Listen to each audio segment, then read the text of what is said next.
Tether is the world's first online peer-to-peer support community connecting men for open and honest conversations about life. We have Matt, who's the founder and CEO at Tether, and Addison, who leads the brand and strategic partnerships for the company. Thanks a lot for joining in, guys. Thank you so much for having us, Naman. Great to be here. So just to start off, we would like to know, what are you trying to build at Tether, and what prompted you to start it in the first place? Yeah, I'll jump in here first.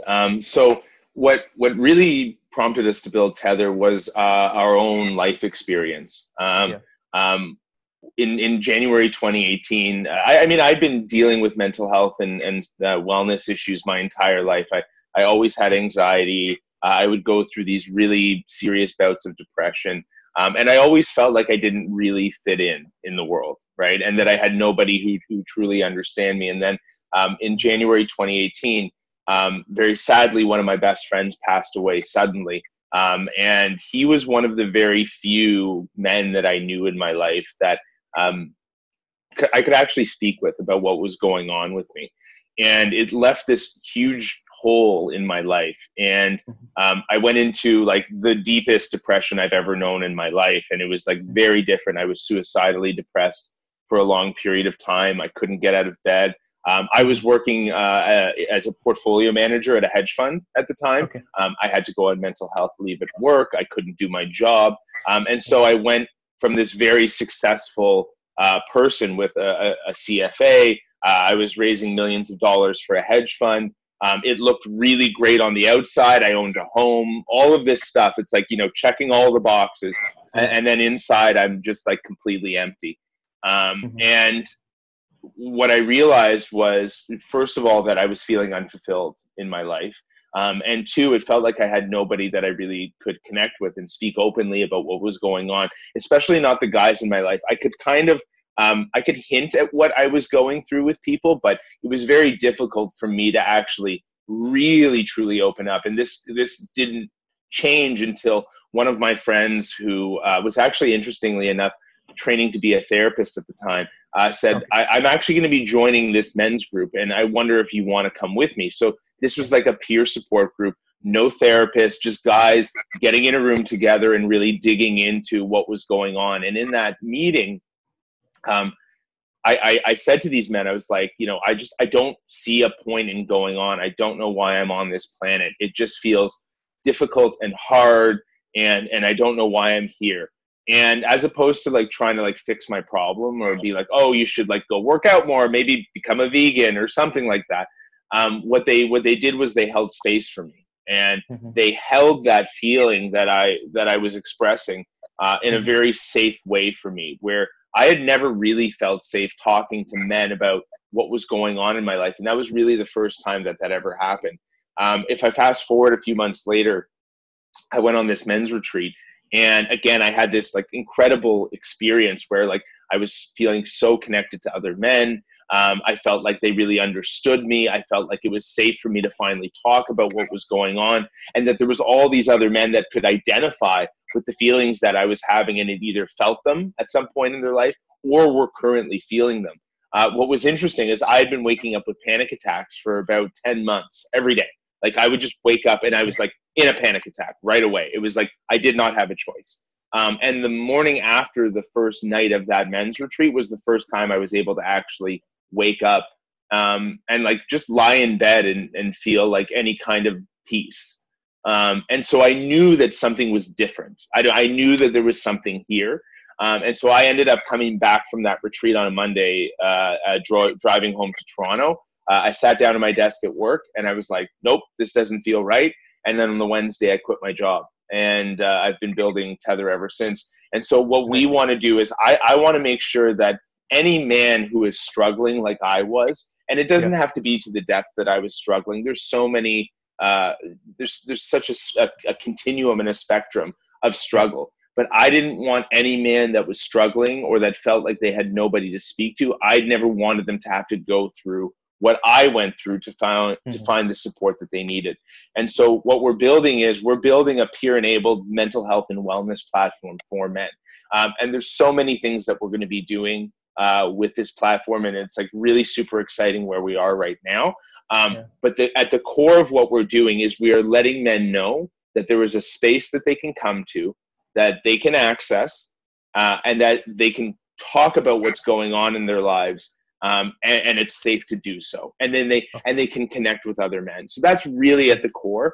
But there's so much potential for how we can provide like services, preventative care, connecting men with the right guys to have the right conversation at the right time. So we're really excited about the potential for the platform. Okay. Awesome. Like, I mean, I can imagine how much courage it takes just to share that story. So kudos to you on that. And I've been reading a lot about this, and there are a lot of men's clubs that exist around sporting events, bars and clubs, but I guess they don't have space for vulnerability to breathe. And as a society, why do you think we have failed to slow down the problem? Addison, why don't you jump in here? Yeah, of course. I think that, like,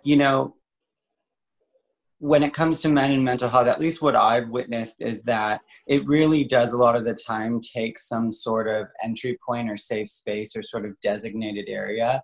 And I don't know if you felt this, but even when Matt just was sharing, even though I've heard that story before, it really sets a tone for me. Like, I immediately feel, okay, like I could share now, he's kind of said his darkest moment and now I can share mine. And I think that just doesn't happen very often. And that, just like you're saying, like a sports club or like anything else that's set up for men right now, there's very specific purposes to that. And so there aren't places like this where men can show up like that right now that are specifically for that. So there's no confusion on whether or not it's kind of odd to step forward and bring up mental health or mental wellness. That's what this container is for. So we get rid of that oddness before we even begin, really. When you're downloading, that's what you're entering in the app. And I would also add, and I think everything that Addison said is like absolutely brilliant. And there are these like outdated structures of what it means to be a man, right? And those things can really permeate even activities where men are coming together, right? So, there are these structures, and we've been really ingrained with a lot of these patterns and these thoughts, right? We've been told from a very young age, women are very much encouraged to be emotional, to share, to be creative, and men are very much encouraged to stop crying, don't talk about what you're feeling, right? So it's patterning that happens with our parents and our family members, but then at a societal level, it's happening, all over the place, right? And so we get this programming, and then you look at movies and TV shows, right? And the men that are depicted are these like heroic, strong, resilient, stoic people. And we're like, I don't feel like that, right? I feel like depressed. I feel anxious. Like, what's wrong with me? And I think that's the thing that we need to break apart. And I think that this really can come into like sporting clubs and things like that, where, I would love for Tethr to sort of be able to run events that are associated with sport, so that men know that it's like, if they go play hockey with their buddies, that it's okay to be like, pull one of your buddies aside afterwards and be like, hey man, like, I am struggling. Like, I'm here. Like, I love doing this with you, but I'm also struggling. So really what we want to be is the place that actually, and I hate to say normalize because it makes it sound like it's abnormal to share, which it's not. It should be normal, but like to give men this feeling of permission that they can talk openly about this, regardless of what the space is. So like, we are very much, as Addison said, that entry point. Okay.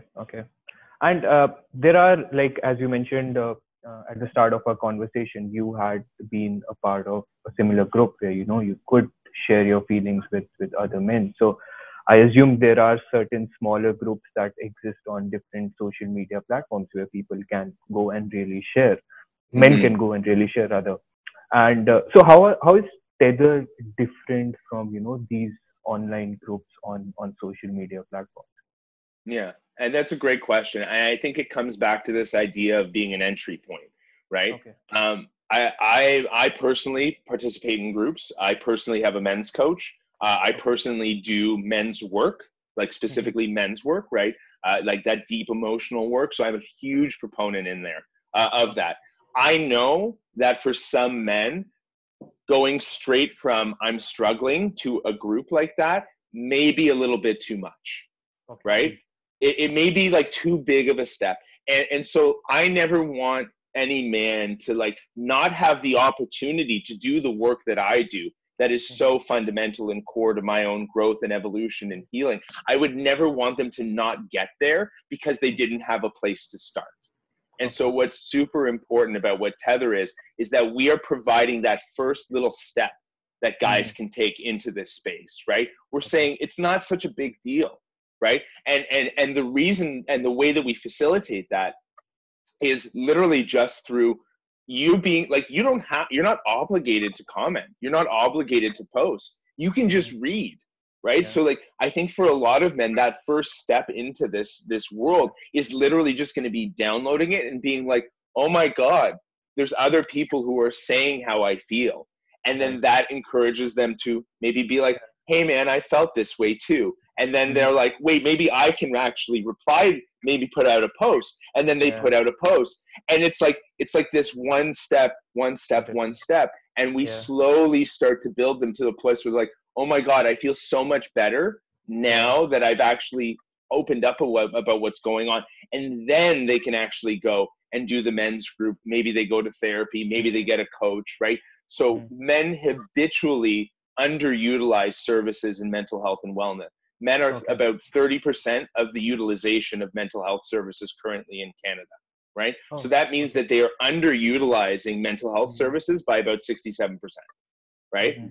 So that's a huge number, right? That and a big part of that is the stigma. A big part of that is because they don't have that first step.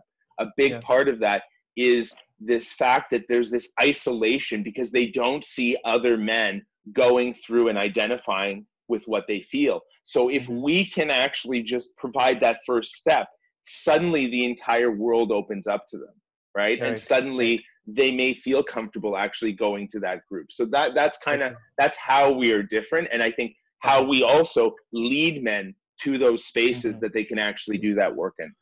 Yeah. That's a really interesting angle. Like when I downloaded the app, I think I exactly did that thing. Like I just went through a lot of posts, but I didn't know how to put that into words. You just did that for me, and I exactly did that, and I still do it. Like every day, once or twice a day, I just go and read. Like I might not have anything to contribute, but I just read. Like, and that's so okay, and that's perfectly okay, and that's the point. That is part of the point. Yeah. Sorry, I didn't mean to cut you off, but I just wanted to say like that's great. Yeah. So as this community on Tethr grows, like do you guys think would regulating the content or the posts be a challenge for you? Do you want to jump in there, Addison? Yeah, sure. Yeah, that's a great question and one that comes up often. So as far as what we set up right now is we have what you'll see on the platform yourself is trusted voices. So that there are, Matt and I are both trusted voices, and as people get to a certain level, they get to become trusted voices within the community as well. And what that is kind of being is in the spirit of peer-to-peer and it being peer-enabled. It's kind of a gentle nudges of both support while guiding the conversations and making sure that we're staying within our oath. I don't know if you remember, but when you hop on the app, the first thing you have to do is take an oath before you can create your profile. And so we do really believe in sort of any violation of the oath being a opportunity for growth. Within reason, obviously, there are certain things that there's zero tolerance around. But, if it's just a fine-tuning thing or something where a gentle nudge, much like a best friend might take you aside in a group of friends and say, hey, like, that's not really what this is about. So Tethr is showing up to its users in that way. So our moderation is sort of, it's built around the brand's like vision of being approachable and sort of normalizing the growth period. You know, that's, and to add what Matt was saying earlier with men's work, sometimes what happens is we have the reality of where we're at and we have the aspirational men's group, right? Yeah. And Heather is like, we spend so much time making sure that from reality, the next step is available, you know, and that's going to take some education. It's not, you know, you're not going to read one oath and, you know, show up in a way that everyone is comfortable with. And also we get to grapple with what the perceived intention was. Maybe it wasn't the intention. So we work very carefully. It is moderated. We do have strict protocols when it comes to suicidality, any sort of bullying, you know, anything, any harm or, you know, anything like that, of course, 100%.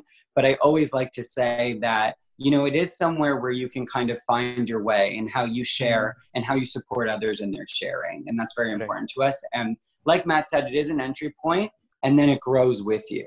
And that's like the exciting part of the vision part of it is we grow with you, right? Awesome. Yeah.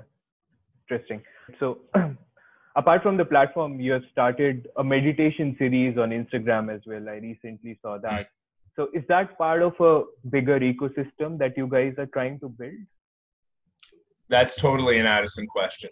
Yeah, so 100%. I think that, you know, we are first and foremost an app, of course, you know, downloadable on the App Store. That's the platform, you know, that's where men can find us. But where I kind of come into this equation is building the brand and the community and the sense of belonging as a whole. So there's many different facets to that. Obviously, we are so happy that we could show up during a time like COVID and in this pandemic, because all the statistics that Matt sort of sprinkles in throughout these conversations, and I do as well, those are all pre-COVID. So we can only imagine at the intersection of a pandemic where that leaves people. Saying that, we've taken extra care in creating not just the app, but a relationship with the users as a whole. And what you'll notice too is that, you know, the app for very specific reasons based on research is open to anyone who identifies as male. But our Instagram and anything else that we release are available to everybody. And that allows also the support system to evolve around these men as well. You know, many of our biggest champions and followers are women. So our Instagram TV is in a sense our podcast as well. We've kind of just, we want to make it as simple as possible. So show up to us and we'll show up back to you. And we're mainly doing that through Instagram. You know, we're present on Facebook and on other platforms. But, you know, if we're going to send you away from Instagram, it's to download the app or to share, you know, not to go somewhere else and find something else. And then obviously that will branch out into endless capabilities, you know, outside of COVID as well, when we can go back to having experiential events and getting guys meeting up. And, you know, I think that the app, being a member of the app, the goal is for that to sort of be also an entry point to a membership of a greater brotherhood. And any way we can show up and connect, that's going to be the goal. Awesome. Correct. So if we speak again in 6 to 8 months, where would you want Tethr to be? Yeah, that's a great question. And I think like we are rapidly evolving right now. And what I really want to be building that I could see us, you know, having up in about 6 to 8 months is the beginnings of like a full scale peer-enabled mental health and wellness platform that grows with the people that are on the platform, right? So really understanding what are our users' needs, right? Like what are they struggling with? What are the characteristics of the people that are actually coming to us, and how can we serve them best? Is that through programming? Is that through preventative care? Is that through resources? Is that through like, and when I say services, I don't mean traditional services. I mean like men's coaches, therapy, all of this type of stuff. I think what I would like us to what I would like us to look like for men in 6 to 8 months is the beginning of something where they're really like, okay, this is like my home for mental health and wellness. This like Tethr is something that I do every day, either whether it's like reading a post or checking in, or, you know, this is how I could potentially, like when I'm ready, I find my group, I find my coach, I find my therapist. Like I want it to begin to be the start of something much larger. And what I really think that you will be able to start to see in 6 to 8 months is a platform where we have vastly increased our functionality, right? So a lot more customizable in terms of being able to search by emotions that people are going through, being able to search by topic areas, maybe even some sub-threads on specific areas. I know a lot of the members of our community really want to be able to dive deep into specific issues. And what's interesting is like a lot of the issues that are very taboo for men to speak about, two of them being sexual abuse and eating disorders, are something that is actually coming up quite a bit, and being able to have like a community, like a sub-community essentially, where people that are actually struggling with that specific issue can go and have a conversation around it in a supportive environment. So what I really think that you'll be able to see in 6 to 8 months is a community that feels very much the same from like an inclusivity and support perspective, but you're just going to be able to do way more with it, right? Got it. Change your profile, things like that. And we would even like to start, what we're in process with is thinking about how can we build something that is not only rewarding from like an emotional and support perspective, but is rewarding from a growth perspective as well, right? And how can we build a platform that's actually allowing our users to grow with the platform as well? So that's something it's a very interesting thing, and we have a couple of ideas that are in the hopper that we're going to be building as well around that. Awesome. And lastly, so at Epic, we are also trying to connect early stage startups with people out there who can, help you in this journey. So are there some big challenges that you're facing right now at Tethr where someone external can just, come in and help you in this journey? When we say like big challenges, I kind of want to reframe that to big opportunities, right? Sure. Because like it's not that we have a challenge. It's actually that we have this amazing opportunity, and that obviously capital is a big part of that. Obviously team is a big part of that. We know that like in the long term that people who really understand data science, machine learning, all of these different things, like the amount of support and the amount of customizability and the power and strength of the community that we can create with the right team is pretty amazing. Like it has the potential to really change the world in a lot of ways, or at least change the world for a lot of men that have so long struggled and not had a place where they can actually have these conversations and have a platform that really responds to their needs.